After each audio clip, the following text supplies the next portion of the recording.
Good morning, everyone. My name is MightyStream. I'm going to do the December 2nd Spiritual Principle a Day in a meditation. Hope you're doing well. Let's go ahead and get into that meditation. It's early yet here, not quite 4:30 a.m.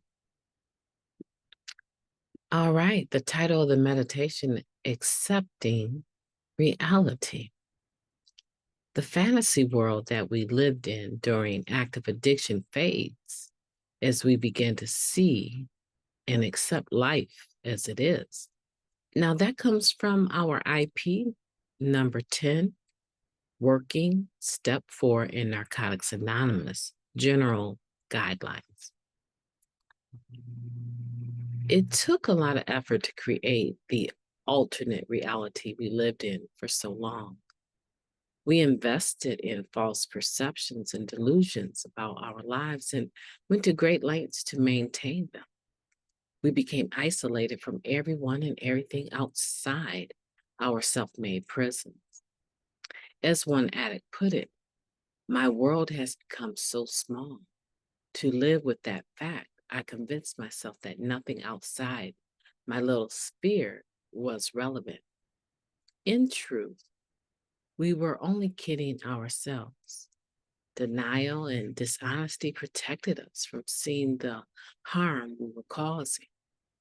Once we raised the curtain of self-deception, we recognized the lies we've been telling ourselves. In step 1, we discovered many truths, but seeing the truth doesn't always lead to instant acceptance. It takes time to accept our addiction and life the way it really is. As one member said, I was a legend in my own mind, and I didn't want to let that go. By working steps 4 and 5, we identified the exact nature of our wrongs as well as what's exactly right with us. And as we stay clean, the fantasy world fades and we see ourselves and our lives more clearly. As we let go of the make-believe world we created, our real world expands. We don't have to cover up the shame and guilt created in active addiction with more plausible but untrue reasons for our behavior. Reality becomes a relief. I will be honest with myself and practice living in the moment. I'll let go of my unrealistic fantasies and delusions so I can gratefully accept all that this life has to offer today. Let's take a moment of silence, followed by the wee version of Serenity Prayer. Moment of silence now.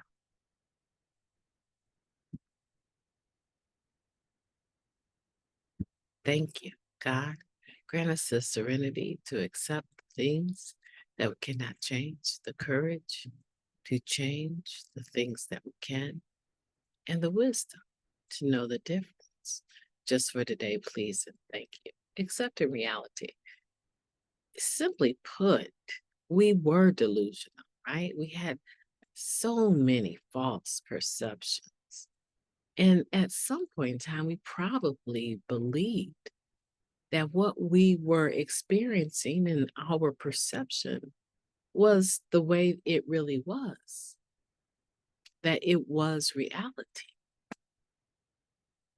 But then someone probably pointed out, how would you even know you're high all the time? Like, how can you remember? You were nodding the whole time. How could you remember that I came by and dropped some groceries off and you never even acknowledged? How would you remember that?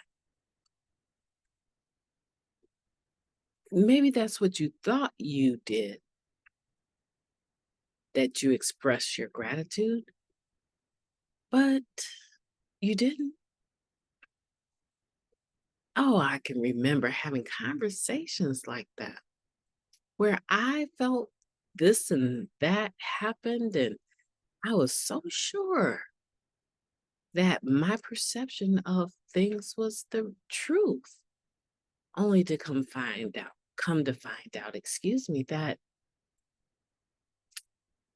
the other individual had a more accurate understanding of what had taken place, verified sometimes by other people. Oh, there's so many things, so many balls that I dropped as a direct result of actively using, so many close calls because of not paying attention, driving under the influence, so many close calls. So today, yes, I've been clean over 3 decades. Yeah, sure. But I'm not dogmatic about what my perception is of my past. I use denial and dishonesty, sometimes knowingly, to protect myself from acknowledging and seeing the harm that I was causing.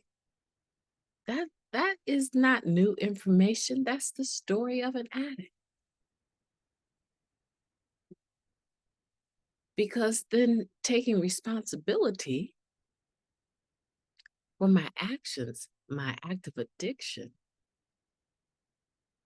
also entails that I'm going to accept reality. This last paragraph in quotations, where it talks about we don't have to cover up the shame and guilt created an act of addiction with more plausible but untrue reasons for our behavior. That's bullet number 9 from step 1 in the step working guidebook. It asks us, have we given plausible but untrue reasons for our behavior? I don't know anyone that can actually say, no, I didn't do that. We all did it. If we were in active addiction, we all gave reasons for our behavior that could have been true, do sound fairly reasonable, but they weren't the truth. Today, we don't have to cover up anything about our past. We get to work step 4, listing our assets and our liabilities and our resentments, and with organizations, even. That was a huge one for me. How many people come out of prison with resentments with certain guards and just the system itself, the judicial system? So many people have plausible but untrue reasons for their behavior. Yeah, some things probably took place that you could be resentful with an organization over. But at the end of the day, if my act of addiction had not put me in the predicament where I needed to go to jail or prison or whatever, you could fill in the blanks. None of those organizations and institutions would have had the opportunity to even cause harm.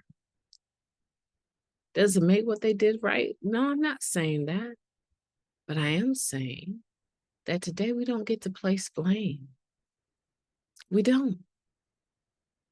And we don't need to hold shame and guilt the way that we used to. We don't have to. There's a simple solution called Narcotics Anonymous that teaches us. You ever been given something that didn't have the user manual with it, and you had to research it, try to figure out? In some instances, maybe we even took the product back. Where's the manual? I don't know how to use this. Where's the manual? That little plastic bag that has that little tiny booklet in it that tells you what to do with what you just purchased. Narcotics Anonymous doesn't invite you to just become a member because you have a desire to stop using. It invites you, but it doesn't stop there. It gives us a manual, the basic text. It works how and why. Step working guide, living clean. Miracles happen.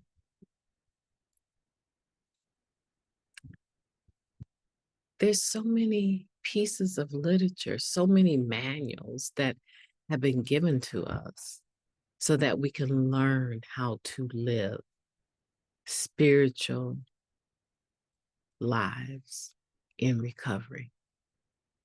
It doesn't just throw you into the water, not showing you how to swim. That's not Narcotics Anonymous. And so we have all the tools that we need. We just need to roll up our sleeves, accept reality, and move forward. My name is MightyStream. I've enjoyed talking to you today. Hope that you have a beautiful day on purpose.